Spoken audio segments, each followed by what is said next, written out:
chemical kinetics.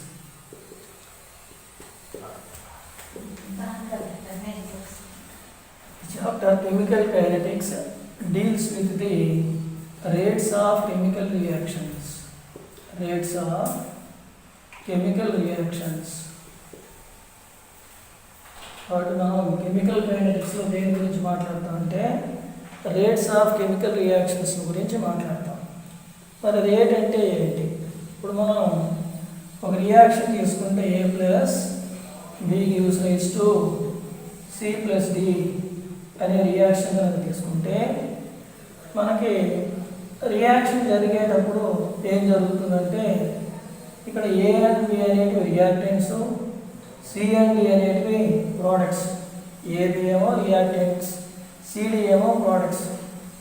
మరి concentration of A, B అంటే reactants తగ్గుతూ వస్తాయి, concentration of products C and D పెరుగుతూ వస్తాయి.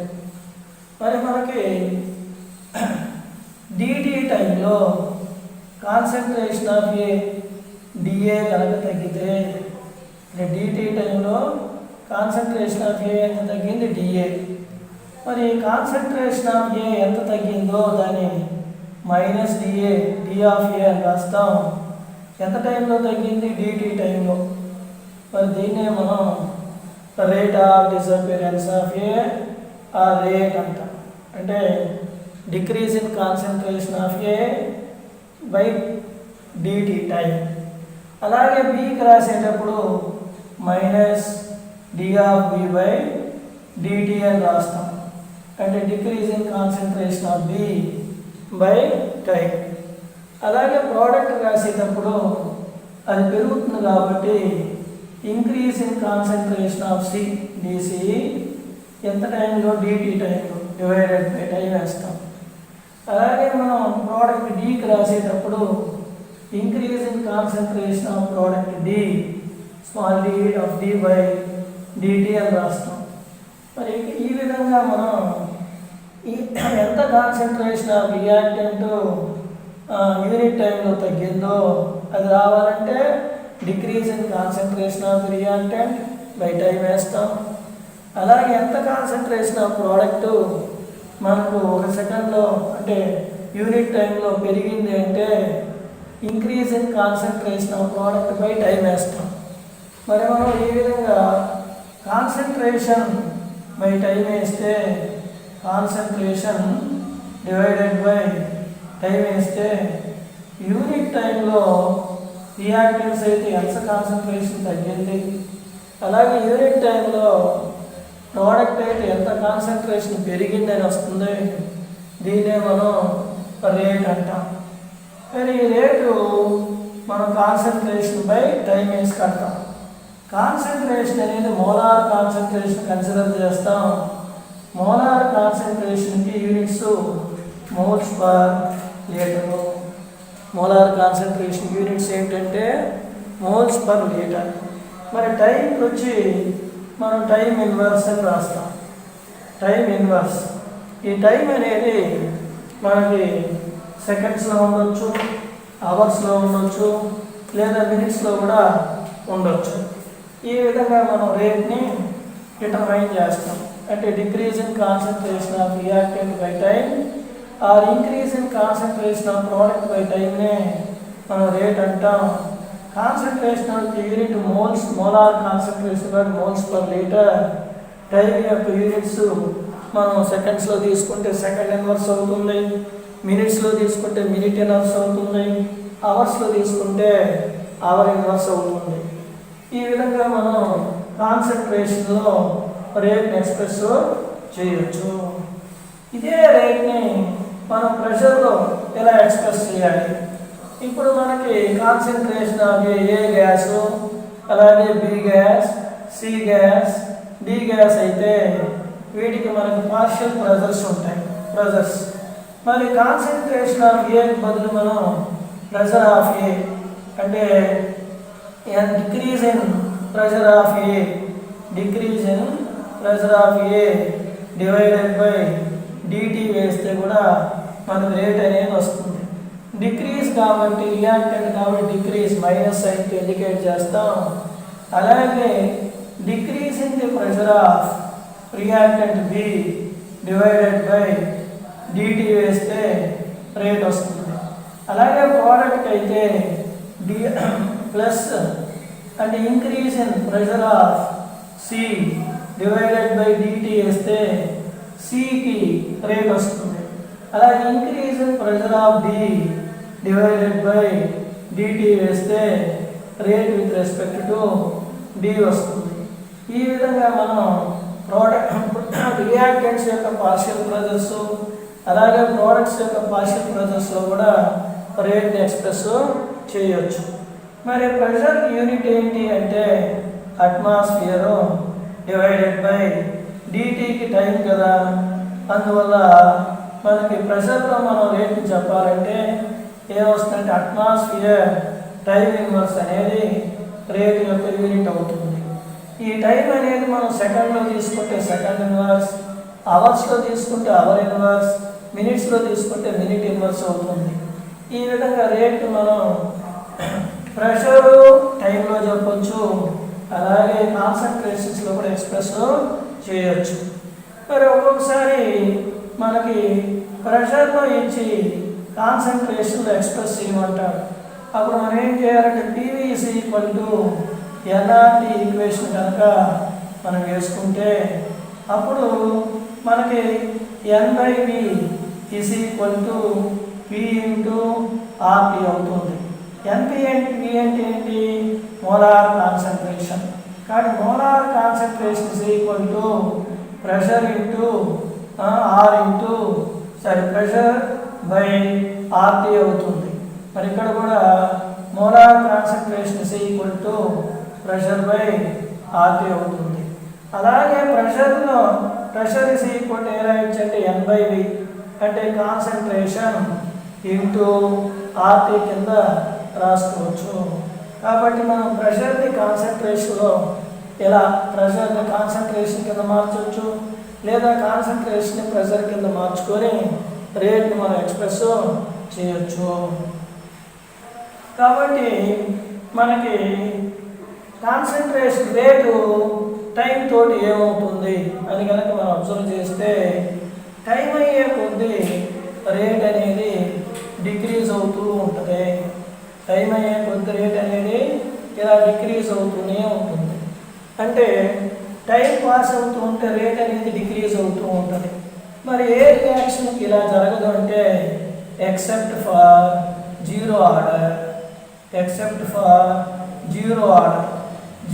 ఆర్డర్ రియాక్షన్ తప్ప మిగతా అన్ని రియాక్షన్స్కి రేట్ అనేది టైం తోటి తగ్గుతూ వస్తుంది. మరి రేట్ అనేది ఎలా డిటర్మైన్ చేయొచ్చు అంటే మనం రియాక్టెంట్స్ యొక్క కాన్సన్ట్రేషన్ని వై యాక్సిస్లో తీసుకొని అలాగే మనం టైంని ఎక్స్ యాక్సిస్లో తీసుకొని గ్రాఫ్ గీస్తే మనకేమవుతుంది? కాన్సన్ట్రేషన్ ఆఫ్ రియాక్టెంట్స్ అయితే ఇలా డిక్రీజ్ అవుతూ వస్తాయి, టైం అయ్యే కొద్దీ డిక్రీజ్ అవుతూ వస్తాయి. మరి నాకు ఈ పాయింట్ దగ్గర కాన్సన్ట్రేషన్ C1 అనుకుంటే నెక్స్ట్ ఈ పాయింట్ దగ్గర కాన్సన్ట్రేషన్ C2 అనుకుంటున్నాను.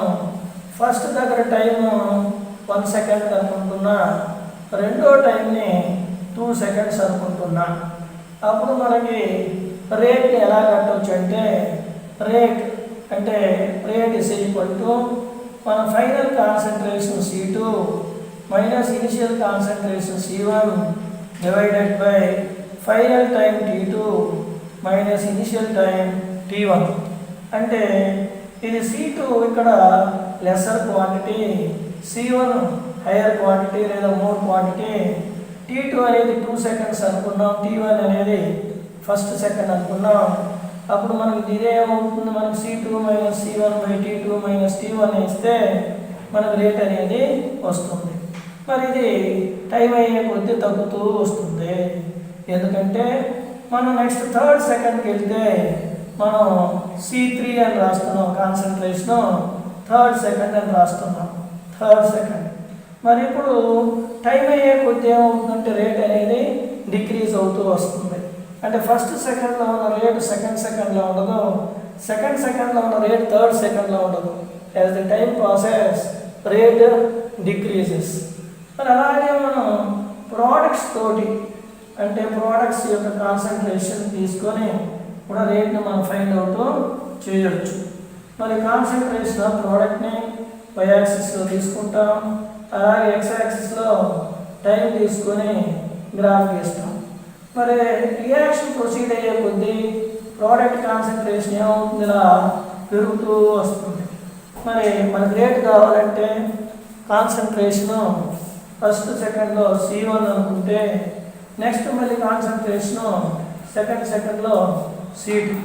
మరి రేట్ కావాలంటే రేట్ ఈజ్ ఈక్వల్ టు మనం ఇక్కడ ఏ రాయొచ్చు, మళ్ళీ C2 minus C1 divided by T2 minus T1 అని రాస్తాం. T2 minus T1. మరి T2 అంటే ఇక్కడ సెకండ్ సెకండ్ అండ్ T1 అంటే ఫస్ట్ సెకండ్. అంటే ఒక సెకండ్లో ఎంత కాన్సన్ట్రేషన్ ఆఫ్ ప్రోడక్ట్ ఇంక్రీజ్ అయిందో వస్తుంది, దాన్ని మనం రేట్ అంటాం. మరి as the time process rate decreases with time.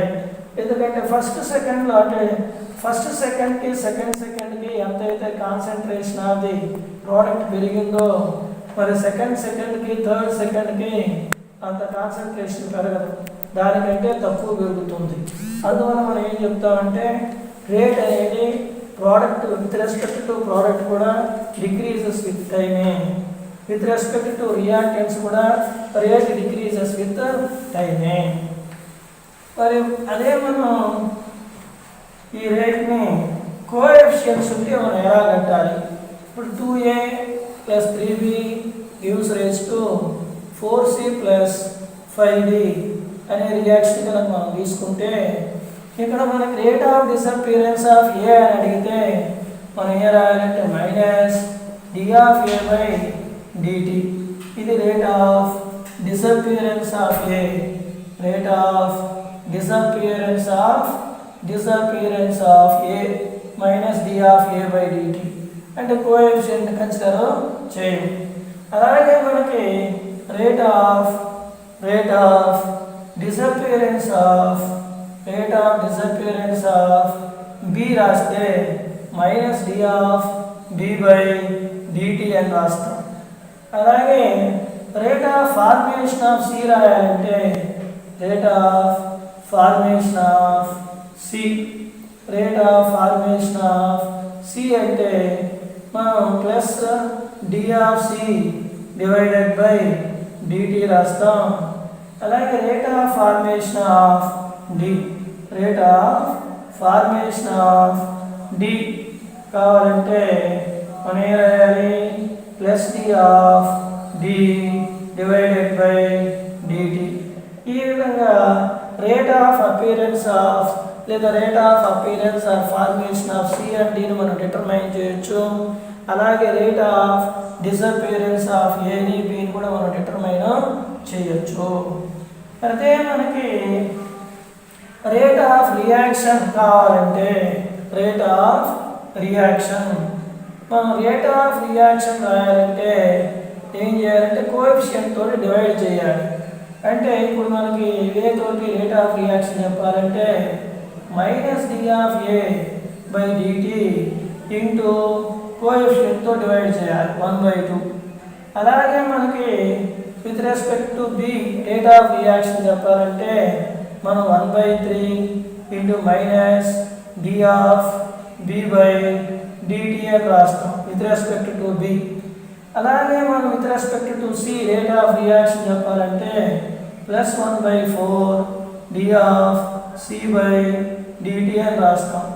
అలాగే with respect to D rate చెప్పాలంటే రేట్ ఆఫ్ రియాక్షన్ చెప్పాలంటే ప్లస్ 1/5 d/d/dt అని రాస్తాం.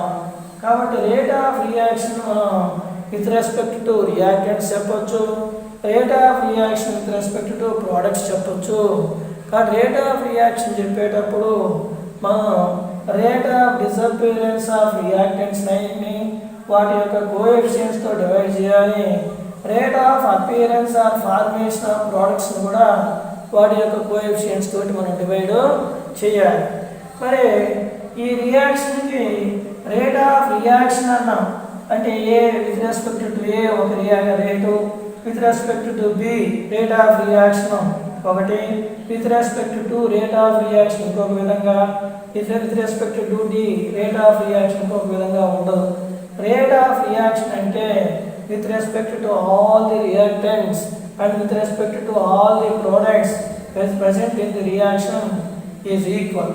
కాబట్టి మనకి ఇక్కడ half of minus D of A by d t is equal to minus 1/3 d of b by d t is equal to plus 1/4 d of c by d t is equal to plus 1/5 d of d by DT అవుతుంది.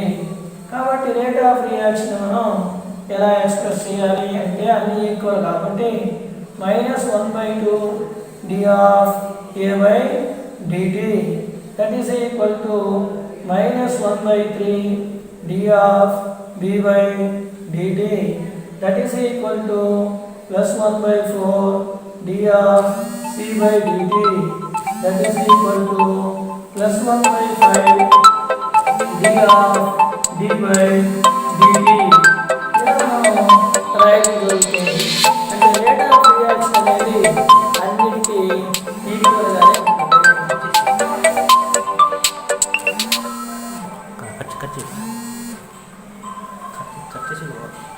కాబట్టి rate of reaction అనేది with respect to reactants అయినా with respect to products అయినా ఈక్వల్గానే ఉంటుంది.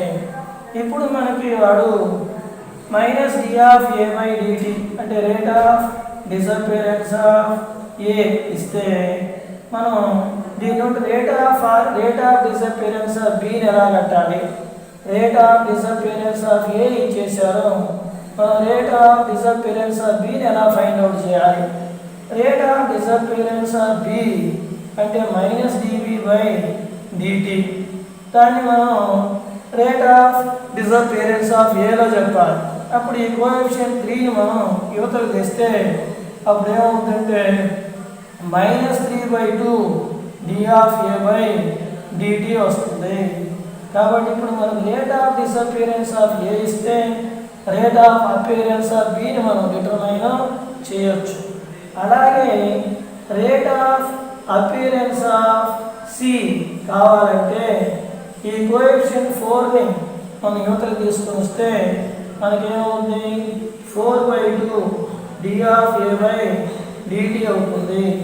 కాబట్టి rate of disappearance of ఏని వాడుకొని మనం రేట్ ఆఫ్ ఫార్మేషన్ ఆఫ్ సిని డిటర్మైన్ చేయొచ్చు.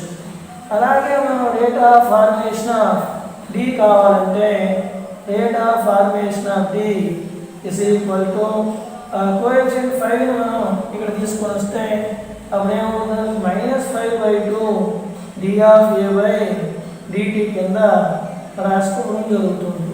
అంటే ఒక్కదానికి మనకి రేట్ ఆఫ్ అపియరెన్స్ కానీ లేదా రేట్ ఆఫ్ డిసపియరెన్స్ కానీ వాడు కనుక మనకి ఇస్తే మనం వేరే వాటికి అపియరెన్స్ని డిసపియరెన్స్ని ఏ రేట్కైతే ఇచ్చాడో దాన్ని ఉపయోగించి మనం ఫైండ్ అవుట్ చేయడానికి ఈక్వేషన్ అనేది మనకు ఉపయోగపడుతుంది. అలాగే మనకి ఇప్పుడు రియాక్షన్ ఇలా ఇచ్చి ఇప్పుడు N2O5 gives rise to 2NO2 plus half O2 2NO2 plus half O2 అనేది రియాక్షన్. ఇలా రియాక్షన్ ఇచ్చేస్తాడు.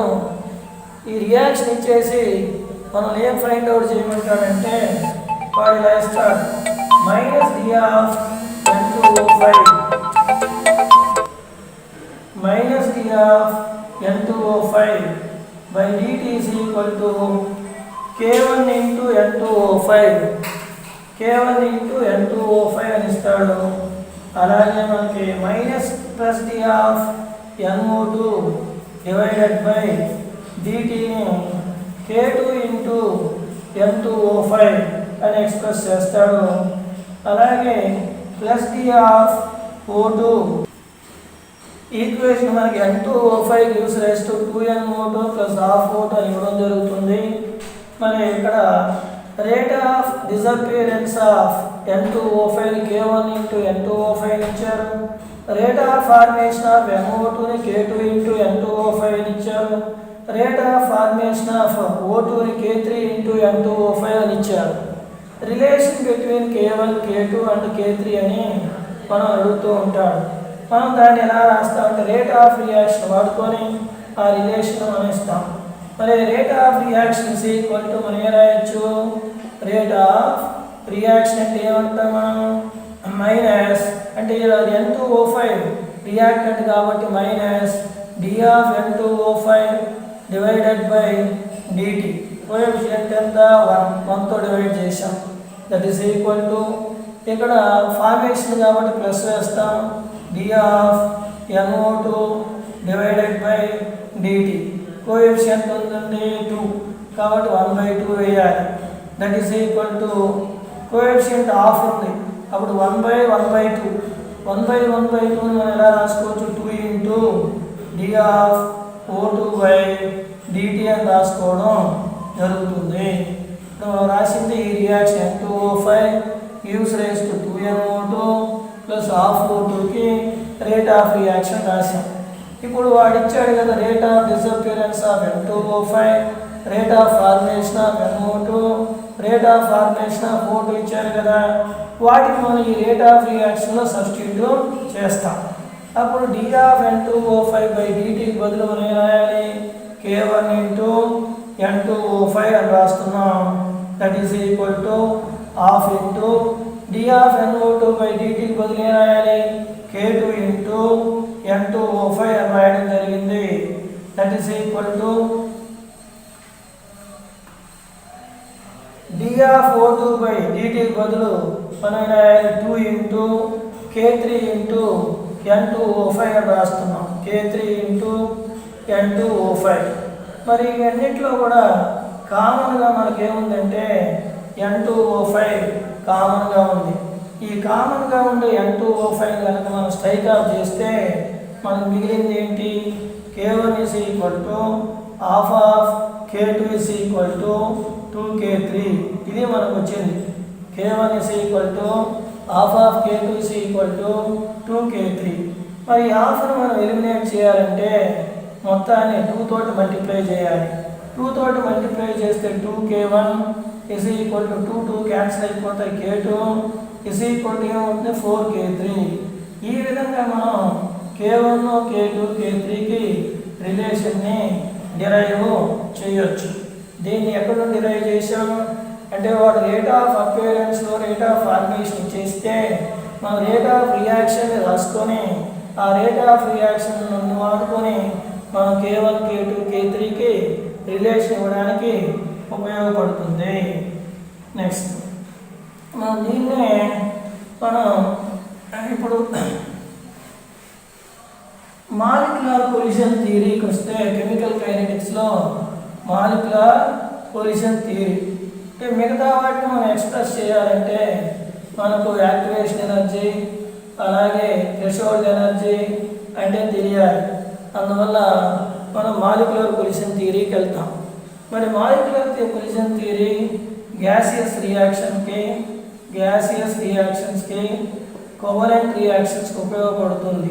వాటి యొక్క రేట్ని ఎక్స్ప్లెయిన్ చేయడానికి ఉపయోగపడుతుంది మాలిక్యులర్ కొలిషన్ థియరీ. మరి ఈ కొలిషన్ థియరీ ప్రకారం రియాక్షన్ జరగాలంటే అంటే for the reaction to takes place first condition ఏంటంటే reactant molecules must collide with each other. Reactant molecules ఒకదానితో ఒకటి reactant molecules must collide with each other అంటే ఒక రియాక్టెంట్ మాలిక్యూల్ ఇంకొక రియాక్టెంట్ మాలిక్యూల్తో కొలైడ్ అవ్వాలి. Must collide each other for the reaction to takes place. కాబట్టి ఈ థియరీ ఏం చెప్తుందంటే ఒక రియాక్టెంట్స్ మధ్యలో రియాక్షన్ జరగాలంటే రియాక్టెంట్ మాలిక్యూల్స్ ఒకదానితో ఒకటి కొలైడ్ అవ్వాలి. అప్పుడు ఏం జరుగుతుంది అంటే ఫర్ ఎగ్జాంపుల్ మనం H2 తీసుకున్నాం, I2 తీసుకున్నాం. ఈ రెండు కూడా గ్యాసెస్ కోవాలంటే మరి ఈ రెండు రియాక్ట్ అవ్వాలంటే ఈ H2 మాలిక్యూల్ I2 మాలిక్యూల్తో కొలైడ్ అవ్వాలి. అంటే ఈ రెండు ఒకదానితో ఒకటి కొలైడ్ అయినప్పుడు మనకు వాటి మధ్యలో ఉన్నటువంటి బాండ్స్ బ్రేక్ అయ్యి కొత్తగా హైడ్రోజన్కి అయోడిన్కి మధ్యలో బాండ్ అనేది ఫామ్ అవుతుంది, అంటే ప్రోడక్ట్ అనేది ఫామ్ అవుతుంది. కాబట్టి రియాక్టెంట్స్ మధ్యలో రియాక్షన్ జరగాలంటే రియాక్టెంట్ మాలిక్యూల్స్ ఒకదానితో ఒకటి కొల్లైడ్ అవ్వాలి, అది రిక్వైర్డ్ కండిషన్. అప్పుడు రియాక్టెంట్స్లో ఉన్నటువంటి ఓల్డ్ బాండ్స్ బ్రేక్ అయ్యి న్యూ బాండ్స్ ఫామ్ అవుతాయి, అంటే ప్రోడక్ట్ ఫామ్ అయ్యేటప్పుడు. మరి ఈ రియాక్షన్ మనకి దాదాపు కొలిషన్ జరిగేటప్పుడు 10⁻20, 10⁻30 అన్ని కొలిషన్స్ జరుగుతాయి ఒక సెకండ్లో. 10⁻20, 10⁻30 కొలిషన్స్ ఒక సెకండ్లో జరుగుతూ ఉంటాయి. కానీ ఇన్ని కొలిషన్స్ జరిగితే అన్నిట్లో కూడా ఆ ఓల్డ్ బాండ్స్ బ్రేక్ అయ్యి న్యూ బాండ్స్ ఫామ్ అయితే, అంటే ఆల్ కొలిషన్స్లో రియాక్టెంట్స్ అన్నీ కూడా ప్రోడక్ట్స్ కింద కనుక మారిపోతే within a fraction of a సెకండ్లోనే రేట్ ఆఫ్ ది రియాక్షన్ అనేది కంప్లీట్ అవ్వాలి. Within a fraction of a సెకండ్లోనే రియాక్షన్ కంప్లీట్ అవ్వాలి. కానీ రియాక్షన్ అంత తొందరగా కంప్లీట్ అవ్వట్లేదు. దీన్ని బట్టి మనకి ఏం తెలుస్తుందంటే all collisions in all collisions reactants are not converted into products. In all collisions, reactants are not converted into products. అంటే అన్ని కొలిషన్స్లో కూడా రియాక్టెంట్స్ ప్రోడక్ట్స్ కింద మారట్లేదు. అంటే కొన్ని కొలిషన్స్లో మాత్రమే రియాక్టెంట్స్ దేని కింద మారుతాయంటే ప్రోడక్ట్స్ కింద మారుతాయి. మరి ఆ కొలిషన్స్ని మనం ఏమని పిలవాలంటే ఆ కొలిషన్స్నే ఎఫెక్టివ్ కొలిషన్. అంటే ఏ కొలిషన్స్లో అయితే రియాక్టెంట్ మాలిక్యూల్స్ ప్రోడక్ట్స్ కింద మారినాయో వాటిని ఎఫెక్టివ్ కొలిషన్స్ ఆర్ ఇంకొక పేరుతోటి ఫ్రూట్ఫుల్ కొలిషన్స్ అని కూడా చెప్తాం. Effective collisions or fruitful collisions అంటాం. మరి ఏ కొలిషన్స్లో అయితే రియాక్టెంట్ మాలిక్యూల్స్ ప్రోడక్ట్స్ కింద మారలేదో వాటిని ఇన్ఎఫెక్టివ్ ఆర్ అన్ఫ్రూట్ఫుల్ కొలిషన్స్ అంటాం. Ineffective or unfruitful collisions. కొలిషన్స్లో ఏ కొలిషన్స్లో అయితే రియాక్టెంట్స్ ప్రోడక్ట్స్ కింద మారినాయో వాటిని ఏమని పిలవాలి? Effective collisions or fruitful collisions అంటాం. మరి ఒక కొలిషన్ ఫ్రూట్ఫుల్ ఆర్ ఎఫెక్టివ్గా ఉండాలంటే number 1 molecules reactant molecules minimum ఎనర్జీతో కొలైడ్ అవ్వాలి. మాలిక్యూల్స్ మినిమం ఎనర్జీ, అంతకంటే ఎక్కువ ఎనర్జీ, minimum energy or greater than minimum ఎనర్జీతో కొలైడ్ అవ్వాలి, ఒక కండిషన్. రెండవ కండిషన్ ఆ మాలిక్యూల్స్ ప్రాపర్ ఓరియంటేషన్తో కొలైడ్ అవ్వాలి. ప్రాపర్ ఓరియంటేషన్తో కొలైడ్ అవ్వాలి. మరి ఈ ప్రాపర్ ఓరియంటేషన్ ఉండి మాలిక్యూల్స్కి మినిమం ఎనర్జీ కానీ అంతకంటే ఎక్కువ ఎనర్జీ కానీ ఉండి కొలైడ్ అయితే అప్పుడు మాత్రమే రియాక్టెంట్ మాలిక్యూల్స్లో ఓల్డ్ బాండ్స్ బ్రేక్ అయ్యి న్యూ బాండ్స్ ఫామ్ అవుతాయి. అప్పుడు కొలిషన్ని మనం effective collision or fruitful collision అని చెప్పడం జరుగుతుంది. కాబట్టి ఒక కొలిషన్ ఎఫెక్టివ్ కొలిషన్ లేదా ఫ్రూట్ఫుల్ కొలిషన్గా ఉండాలంటే మాలిక్యూల్స్ వచ్చి మినిమం ఎనర్జీతో కానీ వాటికంటే ఎక్కువ ఎనర్జీతో కానీ కొలైడ్ అవ్వాలి. At the same time proper ఓరియంటేషన్లో ఉండి కొలైడ్ అవ్వాలి. అంటే ప్రాపర్ ఓరియంటేషన్లో ఉండాలి. వాటికి మినిమం ఎనర్జీ కానీ అంతకంటే మినిమం ఎనర్జీ కంటే ఎక్కువ ఎనర్జీతో కానీ అవి కొలైడ్ అయినప్పుడు మాత్రమే రియాక్టెంట్ మాలిక్యూల్స్లో ఉండే ఓల్డ్ బాండ్స్ బ్రేక్ అయ్యి న్యూ బాండ్స్ ఫామ్ అవుతాయి.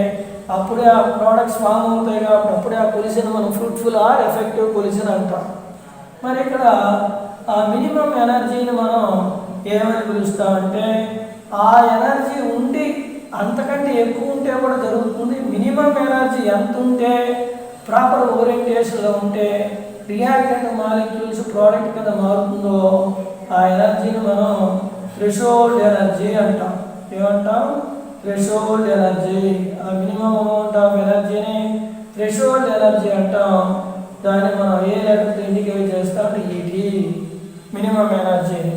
మరి మనం ఇంకోటి ఏమనుకున్నాం? ప్రాపర్ ఓరియంటేషన్లో ఉండాలి అనుకున్నాం.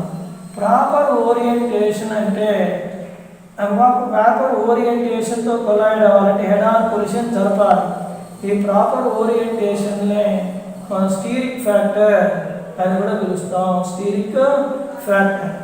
మరి ఈ రెండు కండిషన్స్ని ఒబే చేస్తే ఆ కొలిషన్ ఏమవుతుంది, ఫ్రూట్ఫుల్ కొలిషన్ అవుతుంది. మరి మనం ఈ థ్రెషోల్డ్ ఎనర్జీ అనేది ఎలా ఉంటుంది రియాక్టెంట్స్ ప్రోడక్ట్స్ యొక్క ఎనర్జీతో కంపేర్ చేస్తే అంటే threshold energy is always greater than energy of reactants and threshold energy is also always greater than energy of products. కాబట్టి ఎనర్జీ ఆఫ్ రియాక్టెంట్స్ కంటేనో థ్రెషోల్డ్ ఎనర్జీ ఎక్కువే ఉంటుంది, ఎనర్జీ ఆఫ్ ప్రోడక్ట్స్ కంటే కూడా థ్రెషోల్డ్ ఎనర్జీ ఎక్కువే ఉంటుంది. మరి ఎనర్జీ ఆఫ్ రియాక్టెంట్స్ అంటే థ్రెషోల్డ్ ఎనర్జీ అనేది ఎనర్జీ ఆఫ్ రియాక్టెంట్స్ కంటే ఎక్కువ ఉంది. మరి ఎనర్జీ ఆఫ్ రియాక్టెంట్స్ అంటే యావరేజ్ ఎనర్జీతో కొలైడ్ అయితే రియాక్టెంట్ మాలిక్యూల్ కొలిషన్ ఫ్రూట్ఫుల్ అవ్వదు. దేంతో కొలైడ్ అవ్వాలి, థ్రెషోల్డ్ ఎనర్జీతో కొలైడ్ అవ్వాలి మరియు ప్రాపర్ ఓరియంటేషన్ ఉండాలి. మరి ఈ థ్రెషోల్డ్ ఎనర్జీకి రియాక్టెంట్స్ మాలిక్యూల్ రావాలంటే ఎనర్జీ ఆఫ్ రియాక్టెంట్ ఎంతైతే ఉందో దానికంటే కొంచెం ఎనర్జీ ఎక్కువ ఉండాలి కదా. థ్రెషోల్డ్ ఎనర్జీ అంటే కొంత ఎనర్జీని గెయిన్ చేయాలి. మరి రియాక్టెంట్ మాలిక్యూల్స్ వాటి యొక్క రియాక్టెంట్స్కి ఉండే ఎనర్జీ కంటే ఎంత ఎక్కువ గెయిన్ చేసి థ్రెషోల్డ్ ఎనర్జీని రీచ్ అవుతాయో ఆ ఎనర్జీనే మనం యాక్టివేషన్ ఎనర్జీ అని చెప్పడం జరుగుతుంది. కాబట్టి యాక్టివేషన్ ఎనర్జీని మనం ఎలా రాయొచ్చు అంటే activation energy is equal to threshold energy minus reactants energy చెప్పడం జరుగుతుంది. In the case of a irreversible reaction, activation energy is equal to threshold energy minus energy of reactants అని చెప్పడం జరుగుతుంది. కాబట్టి రియాక్టెంట్స్ కున్న ఎనర్జీ కొలిషన్ ఫ్రూట్ఫుల్గా చేయడానికి సరిపోదు. అందువల్ల రియాక్టెంట్స్ ఎంత ఎనర్జీని గెయిన్ చేసి థ్రెషోల్డ్ ఎనర్జీని రీచ్ అవుతాయో ఆ ఎనర్జీని మనం ఏమని చెప్పడం జరుగుతుంది, యాక్టివేషన్ ఎనర్జీ. మరి ఈ యాక్టివేషన్ ఎనర్జీ అనేది ఎప్పుడు కూడా మనకి energy gained by the reactant molecules to reach the threshold energy గెయిన్డే. కాబట్టి ఈ యాక్టివేషన్ ఎనర్జీ ఎప్పుడు కూడా ఎలా ఉంటుందంటే పాజిటివ్గానే ఉంటుంది. ఎనర్జీ గెయిన్డే కాబట్టి activation energy is always positive. మరి రిలేషన్ ఏమి ఇస్తామంటే activation energy is equal to threshold energy minus energy of reactants అని చెప్పడం జరుగుతుంది. మరి మనం ఈ కొలిషన్ థియరీలో రేట్ ఆఫ్ ది రియాక్షన్ ఎలా చెప్తామంటే rate constant is equal to P, a steric factor or orientation factor, and into Z అంటే collision frequency, the number of collisions taking place per unit volume in unit time, దాన్ని Z అంటాం. Next fraction of effective collisions fraction ఎంత, ఈ మూడింటిని మనం multiply చేస్తే rate constant for the reaction అనేది వస్తుంది. మరి దీనిలోనే ఫ్రాక్షన్ ఆఫ్ ఎఫెక్టివ్ కొలిజన్స్ని మనం ఎలా రాయొచ్చు అంటే e పవర్ మైనస్ EA/RT అని రాయొచ్చు ఫ్రాక్షన్ ఆఫ్ ఎఫెక్టివ్ కొలిజన్స్ని. మరి మనం ఆ ఎక్స్ప్రెషన్లో సబ్స్టిట్యూట్ చేస్తే K is equal to P into Z into e power minus EA/RT అని మనం రాయొచ్చు. కానీ రేట్ కాన్స్టెంట్ని మనం ఈ విధంగా ఎక్స్ప్రెస్ చేయొచ్చు. K is equal to P into Z into e power minus EA/RT. మరి ఇప్పుడు మనకి రేట్ కాన్స్టెంట్ అనేది ఎక్కువ ఉంటే రేట్ కూడా ఎక్కువ ఉంటుంది. అంటే rate and rate constant or directly proportional. కాబట్టి ఇప్పుడు టెంపరేచర్ అనేది ఇక్కడ డినామినేటర్లో ఉంది. మనం టెంపరేచర్ పెంచితే ఈ EA/RT వాల్యూ తగ్గుతుంది, కానీ మైనస్ ఉంది కాబట్టి ఏమైనట్టు పెరిగినట్టు. కాబట్టి టెంపరేచర్ పెంచితే K వాల్యూ పెరుగుతుంది. మరి K and R are directly proportional rate of the reaction, అప్పుడు R కూడా మనకి ఇంక్రీజ్ అవుతుంది. టెంపరేచర్ కనుక తగ్గిస్తే అప్పుడు మనకి ఈ వాల్యూ ఏమవుతుంది, తగ్గుతుంది. అంటే నెగటివ్ వాల్యూ టెంపరేచర్ తగ్గిస్తే ఈ వాల్యూ తగ్గుతుంది, టెంపరేచర్ తగ్గిస్తే ఈ వాల్యూ పెరుగుతుంది. అంటే నెగటివ్ వాల్యూ పెరుగుతుంది, అప్పుడు K వాల్యూ డిక్రీజ్ అవుతుంది, అప్పుడు రేట్ ఆఫ్ రియాక్షన్ కూడా డిక్రీజ్ అవుతుంది. టెంపరేచర్ పెంచితే రేట్ కాన్స్టెంట్ పెరుగుతుంది, రేట్ ఆఫ్ ది రియాక్షన్ పెరుగుతుంది. టెంపరేచర్ తగ్గిస్తే రేట్ కాన్స్టెంట్ తగ్గుతుంది, రేట్ ఆఫ్ రియాక్షన్ తగ్గుతుంది. మరి ఇది ఎండోథెర్మిక్ రియాక్షన్ కైనా అంతే, అలాగే మనకి ఎగ్జోథెర్మిక్ రియాక్షన్ అయినా కూడా ఇదే వర్తిస్తుంది. ఎండోథెర్మిక్ అయినా ఎగ్జోథెర్మిక్ అయినా అంతే.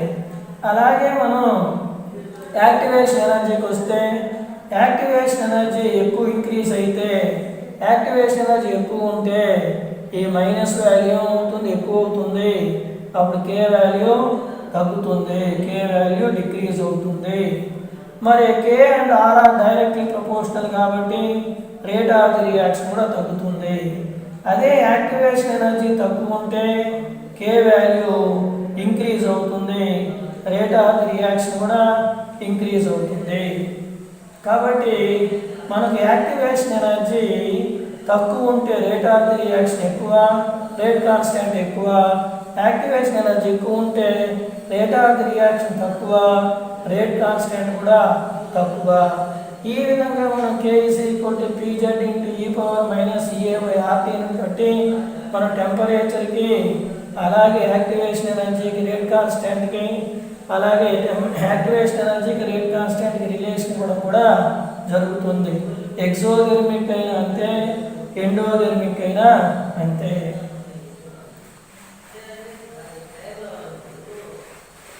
మరి ఇప్పుడు మనం దీన్ని డయాగ్రమాటిక్గా ఎలా రిప్రజెంట్ చేయొచ్చు? ఇప్పుడు మనకి ఎండోథెర్మిక్ రియాక్షన్కి అయితే మాలిక్యులర్ కొలిజన్ థియరీని మనం ఎలా రిప్రజెంట్ చేయొచ్చు? ఎండోథెర్మిక్ రియాక్షన్లో మనకి energy of products greater than energy of reactants అవుతాయి. అప్పుడు ఎనర్జీ ఆఫ్ రియాక్టెంట్స్ ఇది అనుకుంటే నేను దీనికంటే ఎనర్జీ ఆఫ్ ప్రోడక్ట్స్ ఎక్కువ.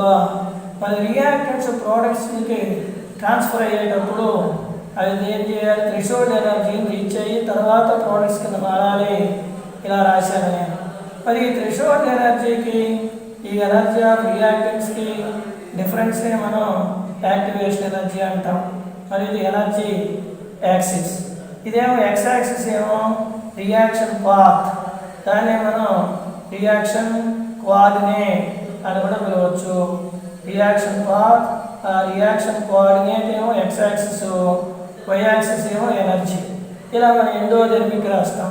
మరి ఎనర్జీ ఆఫ్ ప్రోడక్ట్స్కి, ఎనర్జీ ఆఫ్ రియాక్టెంట్స్కి డిఫరెన్స్నే మనం డెల్టా హెచ్ అంటాం. హీట్ ఆఫ్ ది రియాక్షన్ చెప్పడం జరుగుతుంది.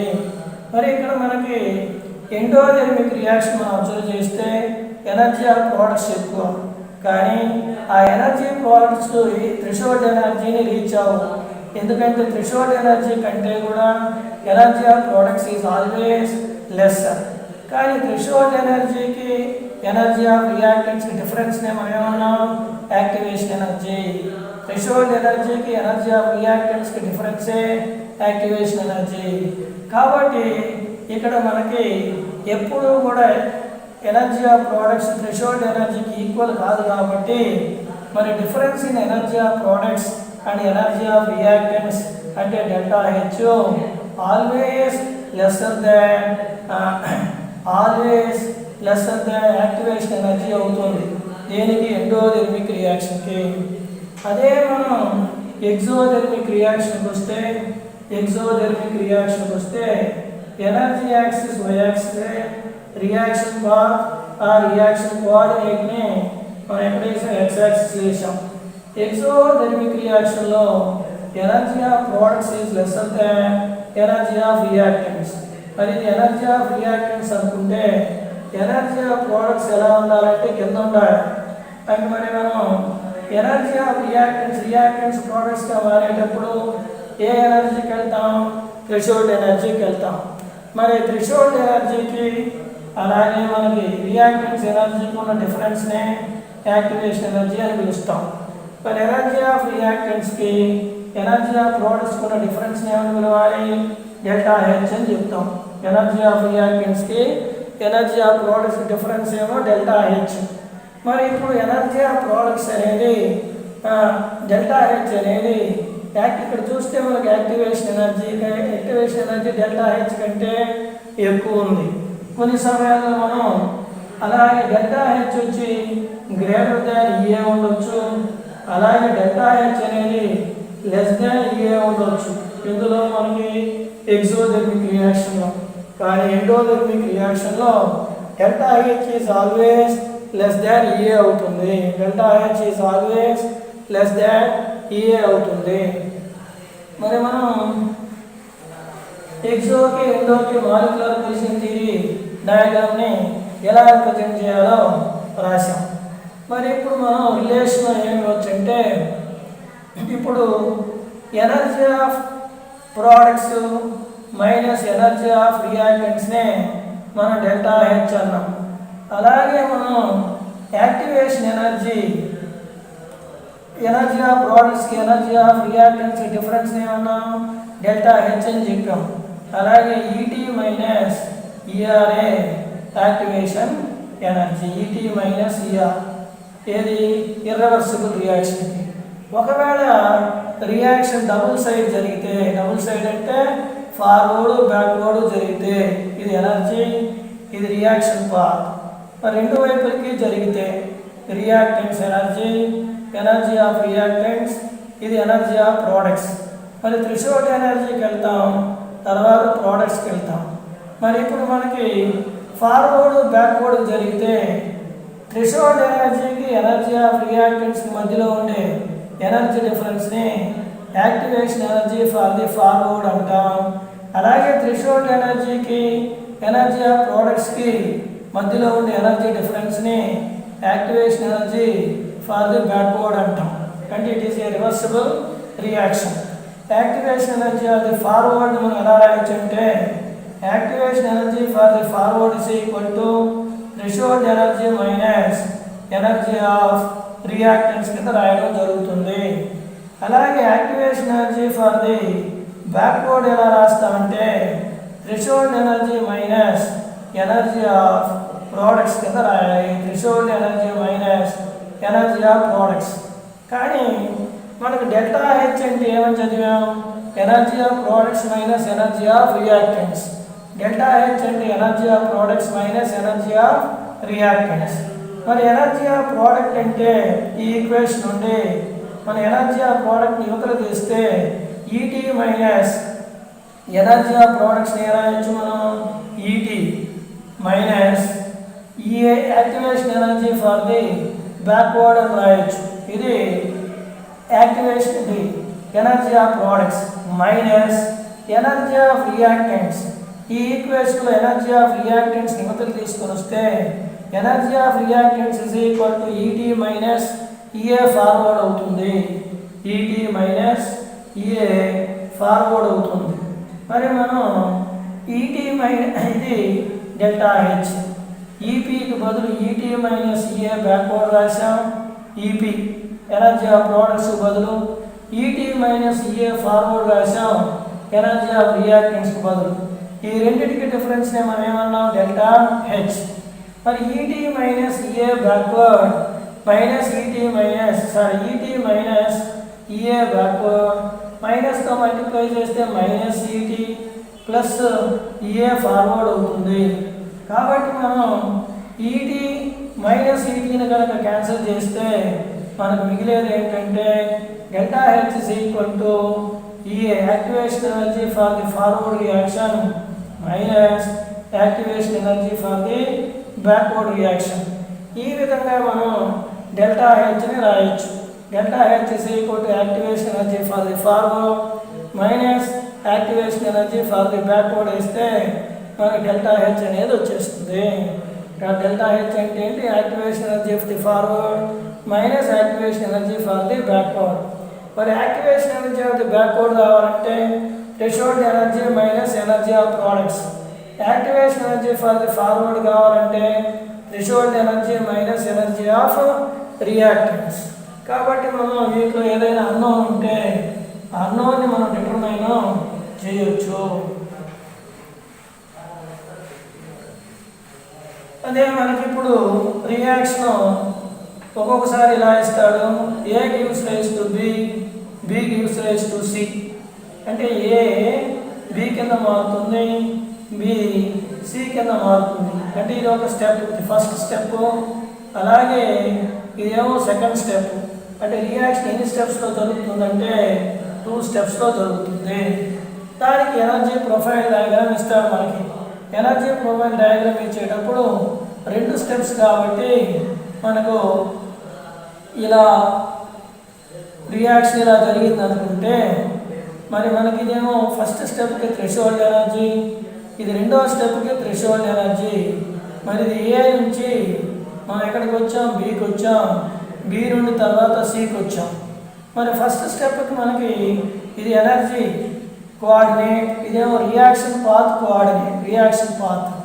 మరి ఫస్ట్ స్టెప్కి యాక్టివేషన్ ఎనర్జీ కావాలంటే మనకి యాక్టివేషన్ ఎనర్జీ అంటే థ్రెషోల్డ్ ఎనర్జీకి ఎనర్జీ ఆఫ్ రియాక్టెంట్కి ఇది first step activation energy first step. Second step కంటే ఇది యాక్టివేషన్ ఎనర్జీ అంటే energy of reactant b and ఈ థ్రెషోల్డ్ ఎనర్జీకి డిఫరెన్స్. ఇదేమో యాక్టివేషన్ ఎనర్జీ 2. మరి ఇక్కడ activation energy for the second step is less than activation energy for the first step. Activation energy second స్టెప్కి యాక్టివేషన్ ఎనర్జీ ఫస్ట్ స్టెప్ కంటే తక్కువ ఉంది. ఇంతకుముందు మనం అనుకున్నాం activation energy and K R inversely proportional అనుకున్నాం. యాక్టివేషన్ ఎనర్జీ ఎక్కువ ఉంటే రేట్ కాన్స్టెంట్ తక్కువ, యాక్టివేషన్ ఎనర్జీ తక్కువ ఉంటే రేట్ కాన్స్టెంట్ ఎక్కువ. కాబట్టి ఇక్కడ సెకండ్ స్టెప్కి యాక్టివేషన్ ఎనర్జీ తక్కువ కాబట్టి రేట్ కాన్స్టెంట్ ఎక్కువ, రేట్ ఆఫ్ ది రియాక్షన్ కూడా ఎక్కువగా ఉంటుంది. కాబట్టి మనకి ఈ విధంగా 2 స్టెప్స్ ఇచ్చినప్పుడు ఏది ఫాస్ట్ స్టెప్ ఏది స్లో స్టెప్ అని చెప్పగలం. యాక్టివేషన్ ఎనర్జీ తక్కువ ఉంటే రేట్ ఆఫ్ ది రియాక్షన్ ఎక్కువ అంటే ఫాస్ట్ స్టెప్. అంటే ఇక్కడ సెకండ్ స్టెప్ ఫాస్ట్ స్టెప్ అవుతుంది, ఫస్ట్ స్టెప్ వచ్చి స్లో స్టెప్ అవుతుంది. Second step fast step, first step slow step. ఎందుకని సెకండ్ స్టెప్లో యాక్టివేషన్ ఎనర్జీ తక్కువ ఉంది, ఫస్ట్ స్టెప్లో యాక్టివేషన్ ఎనర్జీ ఎక్కువ ఉంది. యాక్టివేషన్ ఎనర్జీ ఎక్కువ ఉంటే రేట్ కాన్స్టెంట్ తక్కువ, రేట్ ఆఫ్ ది రియాక్షన్ తక్కువ. అది యాక్టివేషన్ ఎనర్జీ తక్కువ ఉంటే రేట్ కాన్స్టెంట్ ఎక్కువ, రేట్ ఆఫ్ ది రియాక్షన్ కూడా ఎక్కువ. నెక్స్ట్ మనం effect of temperature on the rate of reactions దానికి వెళ్దాం. Effect of temperature, effect of temperature on the rates of reaction. మరి ఇక్కడ effect of temperature on the rates of reaction ఎవరు ఇచ్చారంటే Arrhenius equation ద్వారా చెప్పడం జరుగుతుంది. Arrhenius equation. మరి అర్హీనియస్ ఈక్వేషన్ ఏం చెప్తుంది అంటే rate constant is equal to A into E power minus E A by R T. దీన్నే మనం అర్హీనియస్ ఫ్రీక్వెన్సీ ఫ్యాక్టర్ అంటాం. Arrhenius factor or Arrhenius frequency factor అని చెప్పడం జరుగుతుంది. మరి ఈ అంటే మీకు తెలిసి యాక్టివేషన్ ఎనర్జీ, టీ అంటే temperature at which the reaction takes place, and R అంటే గ్యాస్ కాన్స్టెంట్, కే అనేది రేట్ కాన్స్టెంట్. మరి ఇక్కడ కూడా మనకి టెంపరేచర్ కింద ఉంది కాబట్టి టెంపరేచర్ పెరిగితే నెగటివ్ వాల్యూ తగ్గుతుంది, కే వాల్యూ పెరుగుతుంది. కాబట్టి టెంపరేచర్ ఇంక్రీజ్ చేస్తే కే వాల్యూ ఇంక్రీజ్ అవుతుంది. కే అండ్ రేట్ డైరెక్ట్లీ ప్రపోర్షనల్ కాబట్టి రేట్ కూడా పెరుగుతుంది. టెంపరేచర్ తగ్గితే రేట్ కాన్స్టెంట్ తగ్గుతుంది, రేట్ ఆఫ్ రియాక్షన్ కూడా తగ్గుతుంది. మరి యాక్టివేషన్ ఎనర్జీకి చూస్తే యాక్టివేషన్ ఎనర్జీ పెరిగితే నెగటివ్ వాల్యూ పెరుగుతుంది, రేట్ కాన్స్టెంట్ తగ్గుతుంది. మరి యాక్టివేషన్ ఎనర్జీ పెరిగితే రేట్ కాన్స్టెంట్ తగ్గుతుంది, రేట్ ఆఫ్ ది రియాక్షన్ కూడా తగ్గుతుంది.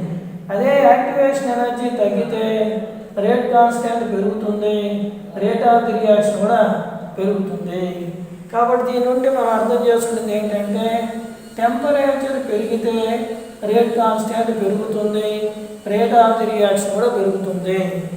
టెంపరేచర్ ఇంక్రీజ్ చేస్తే అది ఎండోథెర్మిక్ అవ్వచ్చు, ఎగ్జోథెర్మిక్ అవ్వచ్చు. రెండింటికి కూడా టెంపరేచర్ పెరిగితే రేట్ కాన్స్టెంట్ పెరుగుతుంది, రేట్ ఆఫ్ ది రియాక్షన్ పెరుగుతుంది. మరి మనకి ఎందుకు టెంపరేచర్ పెంచితే rate constant rate of the reaction పెరుగుతాయంటే మనం కొలిజన్ ఫ్రూట్ఫుల్గా ఉండాలంటే మినిమం ఎనర్జీ ఎంత కావాలన్నాం, థ్రెషోల్డ్ ఎనర్జీ ఉండాలన్నాం.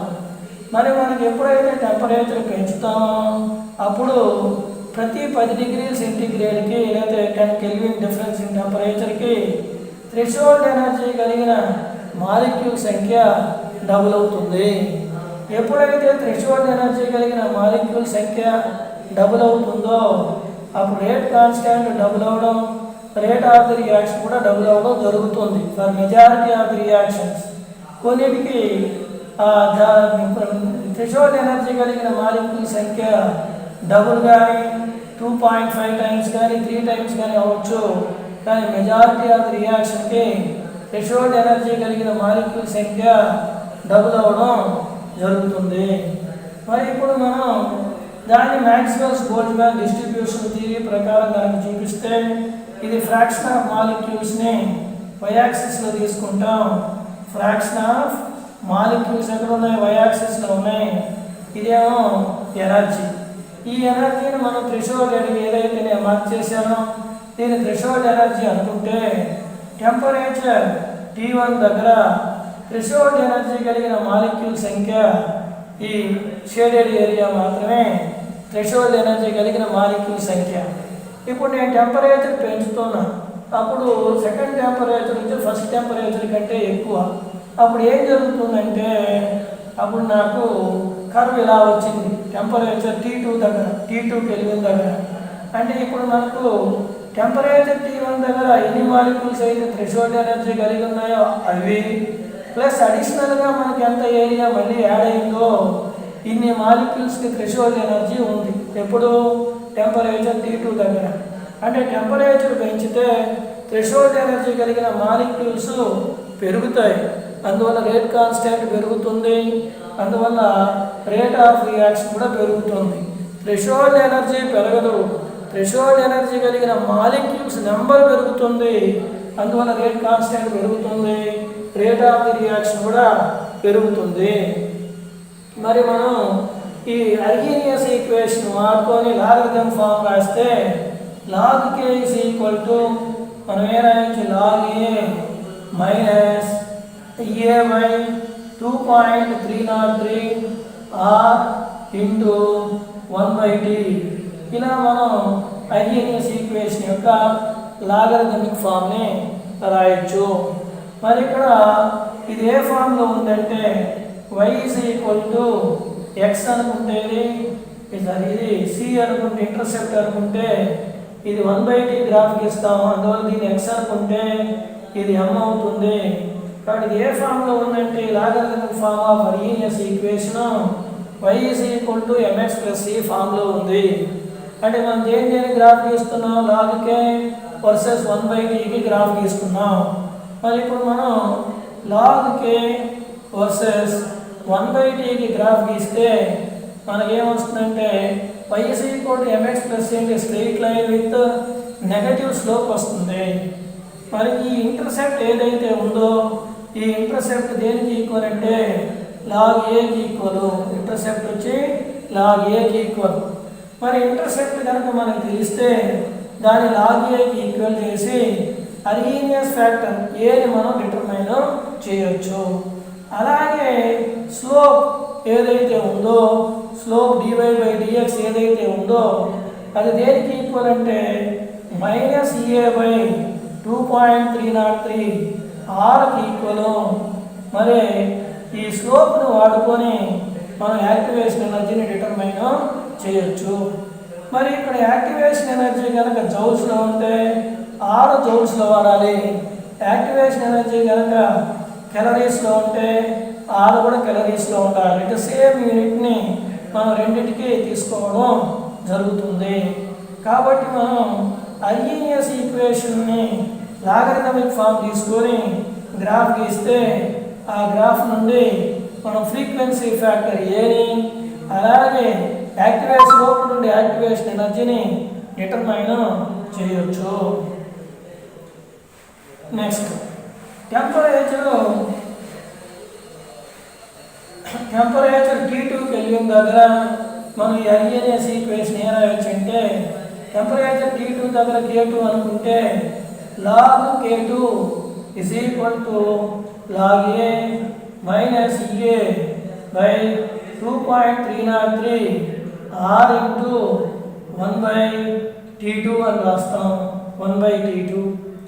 అదే మనకి T1 కెల్విన్ దగ్గర రేట్ కాన్స్టెంట్ K1 అనుకొని అప్పుడు మనం అర్హీనియస్ ఈక్వేషన్ ఎలా రాసుకోవచ్చు అంటే log K1 is equal to log A minus EA by 2.303 R into 1 by T1 ఇలా రాయడం జరుగుతుంది.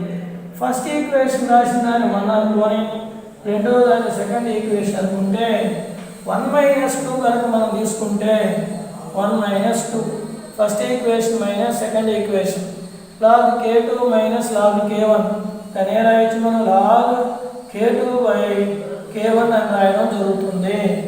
log A minus log A cancel అయిపోతే మైనస్ చేసినప్పుడు ఇది ప్లస్ అవుతుంది, ఇది మైనస్ కిందనే ఉంటుంది.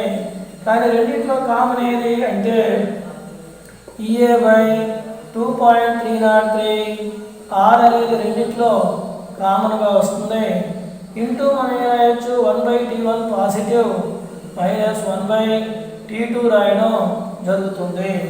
మరి దీన్ని ఎల్సిఎం తీసుకొని రాస్తే ఈక్వేషన్ ఏమొస్తుందంటే log K2 by K1 is equal to EA by 2.303 R into T2 minus T1 divided by T1 T2. ఈ విధంగా మనం ఈక్వేషన్ని డిఫరెంట్ టెంపరేచర్స్ దగ్గర అర్హీనియస్ ఈక్వేషన్ని రాయడం జరుగుతుంది. మరి ఇక్కడ T2 అనేది గ్రేటర్ దాన్ T1. మరి T2 T1 K2 K1 మనకు తెలిస్తే దీని నుండి మనం ఏం ఫైండ్ అవుట్ చేయొచ్చు అంటే యాక్టివేషన్ ఎనర్జీని డిటర్మైన్ చేయొచ్చు. కాబట్టి T2 T1 తెలిసి K2 K1కి రేషియో తెలిస్తే మన యాక్టివేషన్ ఎనర్జీని డిటర్మైన్ చేయొచ్చు. ఇప్పుడు కూడా యాక్టివేషన్ ఎనర్జీకి ఆర్కి సేమ్ యూనిట్స్ ఉండేటట్టు మనం చూసుకోవాలి.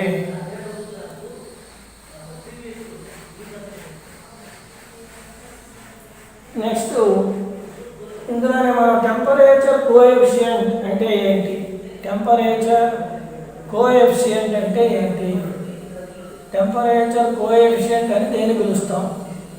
మనం ఇప్పుడు T1 కెల్విన్ దగ్గర rate constant K1 ఉందనుకుంటే T1 plus 10 kelvin దగ్గర T1 కెల్విన్ దగ్గర K1 అనుకుంటే rate constant T1 plus 10 kelvin దగ్గర మనం K2 అనుకుంటాం. మరి ఈ T1 ప్లస్ 10 కెల్విన్ దగ్గర ఉండే రేట్ కాన్స్టెంట్కి T1 కెల్విన్ దగ్గర ఉండే రేట్ కాన్స్టెంట్కి రేషియోని మనం ఏమన్నారంటే టెంపరేచర్ కోఎఫిషియంట్ అని పిలవడం జరుగుతుంది. T1 ప్లస్ 10 కెల్విన్ దగ్గర ఉండే రేట్ కాన్స్టెంట్కి T1 కెల్విన్ దగ్గర ఉండే రేట్ కాన్స్టెంట్కి రేషియోనే టెంపరేచర్ కోఎఫిషియంట్. మరి టెంపరేచర్ కోఎఫిషియంట్ అంటే ఇక్కడ K2 by K1. మరి K is directly proportional to R కాబట్టి దీన్నే మనం R2 by R1 అని కూడా తీసుకోవడం జరుగుతుంది. మరి ఈ టెంపరేచర్ కోఎఫిషియంట్ అనేది మెజారిటీ ఆఫ్ ది రియాక్షన్కి టెంపరేచర్ కోఎఫిషియంట్ అనేది 2 నుండి 3 వరకు వేరీ అవుతుంది. కానీ మెజారిటీ ఆఫ్ ది రియాక్షన్స్కి 2 ఉంటుంది. మరి ఇప్పుడు టెంపరేచర్ కోఎఫిషియంట్ని వాడడానికి ప్రాబ్లంలో కనుక మెన్షన్ చేయకపోతే దాన్ని మనం 2 అని తీసుకోవడం జరుగుతుంది. మెన్షన్ చేస్తే అదే తీసుకుంటాం, మెన్షన్ చేయకపోతే 2 తీసుకోవడం జరుగుతుంది. దేని టెంపరేచర్ కోఎఫిషియంట్ మెన్షన్ చేస్తే అది తీసుకోవాలి, మెన్షన్ చేయకపోతే 2 అని కన్సిడర్ చేస్తాం. అంటే అర్థం ఏంటంటే ఇప్పుడు మనకి రేట్ కాన్స్టెంట్ K ఉంది T1 కెల్విన్ దగ్గర, నేను T1 ప్లస్ 10 కెల్విన్ దగ్గరికి వెళ్ళాను. T1 ప్లస్ 10 కెల్విన్ దగ్గర వెళ్తే అది 2K అవుతుంది. అదే నేను T1 ప్లస్ 20 కెల్విన్ దగ్గరికి వెళ్తే అప్పుడు అది 4K అవుతుంది.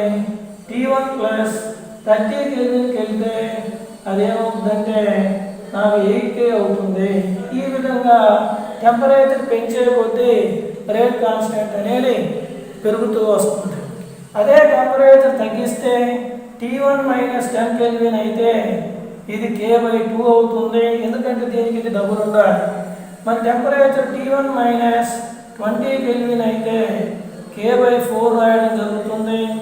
అదే T1 మైనస్ 30 కెల్విన్ అయితే మరి ఎంత అవుతుందంటే K/8 అవడం జరుగుతుంది. ఈ విధంగా టెంపరేచర్ తగ్గిస్తే రేట్ కాన్స్టెంట్ తగ్గుతూ వస్తుంది, టెంపరేచర్ పెంచితే రేట్ కాన్స్టెంట్ పెరుగుతూ రావడం జరుగుతుంది.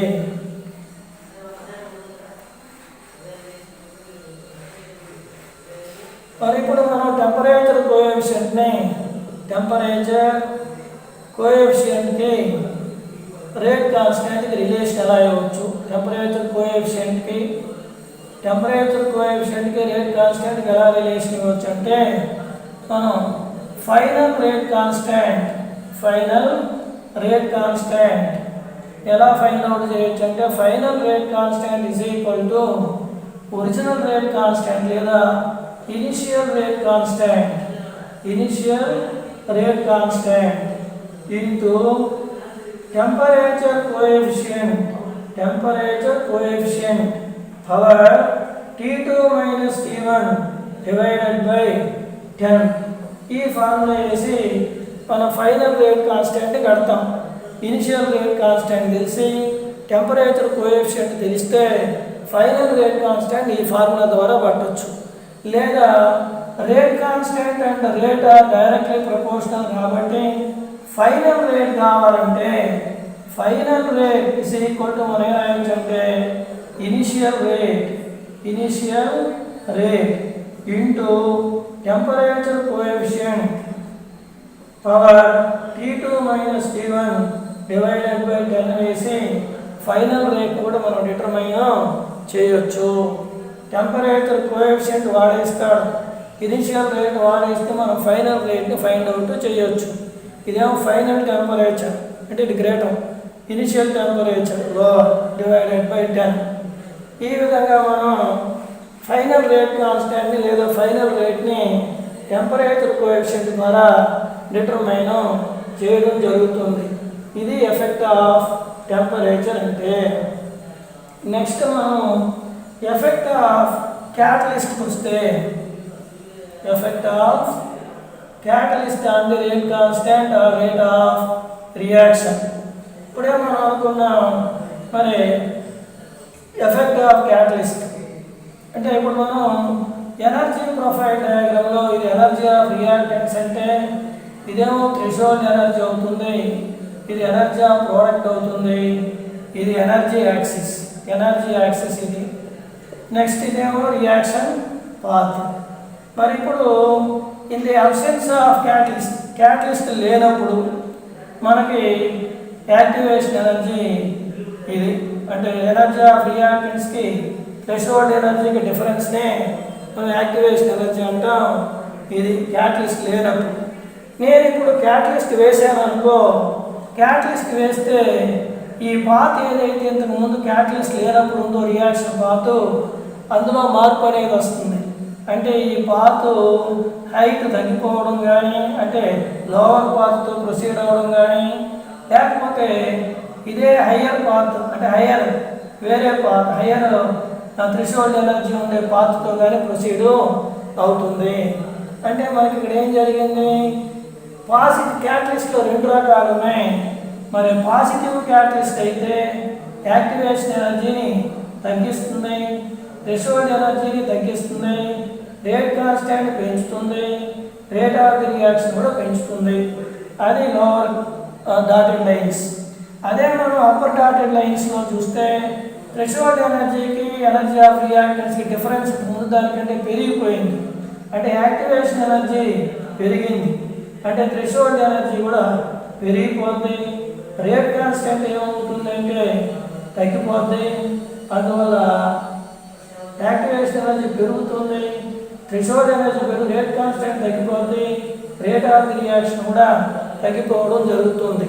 మరి పాజిటివ్ క్యాటలిస్ట్కి అయితే యాక్టివేషన్ ఎనర్జీ తగ్గుతుంది, థ్రెషోల్డ్ ఎనర్జీ తగ్గుతుంది, రేట్ కాన్స్టెంట్ పెరుగుతుంది, రేట్ ఆఫ్ ది రియాక్షన్ పెరుగుతుంది. అదే నెగిటివ్ క్యాటలిస్ట్కి అయితే యాక్టివేషన్ ఎనర్జీ పెరుగుతుంది, థ్రెషోల్డ్ ఎనర్జీ పెరుగుతుంది, రేట్ కాన్స్టెంట్ తగ్గుతుంది, రేట్ ఆఫ్ రియాక్షన్ కూడా తగ్గడం జరుగుతుంది. ఈ విధంగా క్యాటలిస్ట్ అనేది రేట్ ఆఫ్ ది రియాక్షన్ని అఫెక్ట్ చేయడం జరుగుతుంది. నెక్స్ట్ మనం ఇక కాన్సన్ట్రేషన్ టర్మ్కి వెళ్తే కాన్సన్ట్రేషన్ అనేది ఎలా ఇన్ఫ్లుయెన్స్ చేస్తుంది? కాన్సన్ట్రేషన్ అంటే effect of concentration the rates of a chemical reaction. మనం కాన్సన్ట్రేషన్కి రేట్ ఆఫ్ ది రియాక్షన్కి రిలేషన్ ఏంటంటే R is directly proportional to concentration అని రాస్తాం. అంటే కాన్సన్ట్రేషన్ ఆఫ్ రియాక్టెంట్స్ అని రాస్తాం. మరి ఆర్ ఇస్ ఈక్వల్ టు ఏదైనా మనం రేట్ కాన్స్టెంట్ పెట్టుకుంటాం, ప్రపోర్షనాలిటీ కాన్స్టెంట్, దీని రేట్ కాన్స్టెంట్ అంటాం, ఇంటూ కాన్సన్ట్రేషన్. ఈ విధంగా మనకి రేట్ ఆఫ్ ది రియాక్షన్కి కాన్సన్ట్రేషన్ ఆఫ్ ది రియాక్టెంట్స్కి రిలేషన్ ఇచ్చే ఈక్వేషన్ని మనం ఏమంటామంటే rate law or rate equation or rate expression అని చెప్పడం జరుగుతుంది. ఏమంటాం దీన్ని? రేట్లో అనొచ్చు, రేట్ ఈక్వేషన్ అనొచ్చు, లేదా రేట్ ఎక్స్ప్రెషన్ అని చెప్పడం జరుగుతుంది. మరి ఇప్పుడు మనం ఈ రేట్ ఎక్స్ప్రెషన్ని రాశాం. ఈ రేట్ ఎక్స్ప్రెషన్లో మనకి కాన్సన్ట్రేషన్కి పవర్లో ఏదైతే పవర్ ఉంటుందో ఆ పవర్ ఎంత ఉంటుందో అన్ని concentration terms of that reactant మాత్రమే మనకి రేట్ ఇన్ఫ్లుయెన్స్ చేస్తుంది. అంటే మనకి కాన్సన్ట్రేషన్ ఆఫ్ ది రియాక్టెంట్కి పవర్ ఎంత ఉందో అన్ని కాన్సన్ట్రేషన్ టర్మ్స్ మాత్రమే మన రేట్ ఇన్ఫ్లుయెన్స్ చేస్తాయి. అంతేగాని ఈక్వేషన్లో ఆ రియాక్టెంట్ ముందర ఉన్నటువంటి కోఎఫిషియెంట్స్ అన్నీ కూడా మనకి రేట్ని ఇన్ఫ్లుయెన్స్ చేస్తాయని కాదు. మరి ఇప్పుడు దానికి మనం ఏం చేయాలి అంటే ఇప్పుడు మనం rate is equal to rate constant into concentration of reactants అని రాశాం. ఈ రేట్ కాన్స్టెంట్ ఒకసారి మనకి డిఫైన్ చేసుకుంటే రియాక్టెంట్ కాన్సన్ట్రేషన్ అంతా కూడా 1 mole per liter అంటే యూనిట్ కాన్సన్ట్రేషన్స్ ఉంటే అన్ని రియాక్టెంట్స్కి యూనిట్ కాన్సన్ట్రేషన్ ఉంటే అప్పుడు రేట్ కాన్స్టెంట్ దేనికి ఈక్వల్ అవుతుందంటే రేట్ ఆఫ్ ది రియాక్షన్కి ఈక్వల్ అవుతుంది. అందువల్ల రేట్ కాన్స్టెంట్ మనకి ఇంకొక విధంగా ఎలా పిలవచ్చు అంటే స్పెసిఫిక్ రేట్ కాన్స్టెంట్ ఇంకొక రకంగా ఎలా పిలవచ్చు అంటే స్పెసిఫిక్ రేట్ అని పిలవచ్చు. కాబట్టి రియాక్టెంట్స్ యొక్క కాన్సన్ట్రేషన్ అంతా కూడా అన్నిటిది 1 mole per liter unit concentration అయితే అప్పుడు రేట్ కాన్స్టెంట్ రేట్కి ఈక్వల్ అవుతుంది. అప్పుడు రేట్ కాన్స్టెంట్ని మనం ఏమని పిలుస్తాం? స్పెసిఫిక్ రేట్ అని పిలవడం జరుగుతుంది. Rate constant or specific rate. మరి ఇప్పుడు ఆర్డర్ అంటే ఆర్డర్ ఆఫ్ ది రియాక్టెంట్ అంటే చెప్పేసాం. ఆర్డర్ ఆఫ్ ది రియాక్టెంట్ అంటే R is equal to K into A square into B power 1 అని ఉందనుకోండి రేట్ ఎక్స్ప్రెషన్. మరి ఇక్కడ ఎన్ని కాన్సన్ట్రేషన్ టర్మ్స్ ఆఫ్ ఏ అనేది రేట్ ఇన్ఫ్లుయెన్స్ చేస్తుందో దాని ఆర్డర్ విత్ రెస్పెక్ట్ టు ఏ అంటాం. ఎన్ని కాన్సన్ట్రేషన్ టర్మ్స్ ఆఫ్ ఏ అనేది రేట్ ఇన్ఫ్లుయెన్స్ చేస్తుందో దాని ఆర్డర్ విత్ రెస్పెక్ట్ టు ఏ అంటాం. ఎన్ని కాన్సన్ట్రేషన్ టర్మ్స్ ఆఫ్ బి అనేది రేట్ ఇన్ఫ్లుయెన్స్ చేస్తుందో దాని order with respect to B అంటాం. మరి ఇప్పుడు ఈ రెండింటిని అంటే అన్ని టోటల్ రియాక్షన్ యొక్క ఆర్డర్ కావాలంటే మనం అన్ని రియాక్టెంట్స్ యొక్క పవర్స్ని యాడ్ చేయాలి. అంటే ఇక్కడ రియాక్టెంట్ ఏ రియాక్టెంట్ బి ఉంటే ఏ ఆర్డర్ వచ్చి 2, బి ఆర్డర్ 1, టోటల్ ఆర్డర్ ఎంత అవుతుందంటే 3 అవుతుంది. మరి ఇప్పుడు మనం సింపుల్ రియాక్షన్స్కి కాంప్లెక్స్ రియాక్షన్స్కి ఆర్డర్ని ఎలా చెప్పాలి? సింపుల్ రియాక్షన్ నేను simple reaction a gives rise to b అని తీసుకున్నా. సింపుల్ రియాక్షన్ అంటే ఓన్లీ 1 స్టెప్లో జరిగేదే సింపుల్ రియాక్షన్ ఒకే స్టెప్లో జరగాలి. దానికి మనం ఏం చేయొచ్చు అంటే ఇదే స్లో స్టెప్ అయినా అవుతుంది, అదే ఫాస్ట్ స్టెప్ అవుతుంది, స్లో ఆర్ ఫాస్ట్ ఒకే స్టెప్. కాబట్టి R = K × A⁻1 అని రాసేస్తాం. అంటే ముందర ఉన్న కోఎఫిషియంటే ఆర్డర్ అయిపోతుంది. ఏ రియాక్షన్స్లో? సింపుల్ రియాక్షన్స్లో ముందర ఉన్న కోఎఫిషియంటే ఆర్డర్ అవుతుంది. అంటే అదే స్లో స్టెప్ అవుతుంది, అదే ఫాస్ట్ స్టెప్ అవుతుంది. ఒకే స్టెప్లో జరిగే రియాక్షన్ని మనం ఏమంటాం అంటే సింపుల్ రియాక్షన్ అంటాం. అప్పుడు అదే మనకి 2A gives rise to C అని ఉందనుకో, అప్పుడు ఒకే స్టెప్లో జరుగుతుంది కాబట్టి R = K × A² అని రాసేయవచ్చు. సింపుల్ రియాక్షన్స్లో ఇలా మనం ఆర్డర్ని రాయడం జరుగుతుంది. అదే మనకి కాంప్లెక్స్ రియాక్షన్స్కి వస్తే కాంప్లెక్స్ రియాక్షన్స్ మరి కాంప్లెక్స్ రియాక్షన్స్ కనుక వస్తే for example H2O2 2H2O2 gives rise to 2H2O plus O2 అనే రియాక్షన్కి వస్తే ఇది టోటల్ రియాక్షన్. ఇది 2 స్టెప్లో జరుగుతుంది. మనకి H2O2 gives rise to H2O plus nascent oxygen ఇది ఫస్ట్ స్టెప్. అలాగే మనకి రెండో స్టెప్లో H2O2 plus nascent oxygen gives rise to H2O plus O2 అని రాయడం జరుగుతుంది. ఈ విధంగా 2 స్టెప్లో జరుగుతుంది. మరి ఇక్కడ మనకి O ఏదైతే ఫస్ట్ స్టెప్లో ప్రొడ్యూస్ అయిందో ఆ O సెకండ్ స్టెప్లో క్యాన్సిల్ అయిపోద్ది. మరి ఏదైతే రియాక్షన్లోనే ప్రొడ్యూస్ అయ్యి రియాక్షన్ ఎండింగ్ వరకు ఉండకుండా మధ్యలోనే క్యాన్సిల్ అయిపోతుందో దాన్ని ఇంటర్మీడియట్ అంటాం. ఇక్కడ O అనేది ఇంటర్మీడియట్. టోటల్ రియాక్షన్ రాస్తే మనకి ఏమొస్తుందంటే 2H2O2 gives rise to 2H2O plus O2 వచ్చింది. ఇది టోటల్ రియాక్షన్. ఇది ఎన్ని స్టెప్స్లో జరిగిందంటే 2 స్టెప్స్. ఫస్ట్ స్టెప్ ఏమో స్లో స్టెప్, రెండో స్టెప్ ఏమో fast step. First step slow, రెండోది ఫాస్ట్ స్టెప్. మరి ఇక్కడ మనకి స్లో స్టెప్ మీదనే rate of the reaction depend అవుతుంది, కానీ ఫాస్ట్ స్టెప్ మీద rate of the reaction depend కాదు.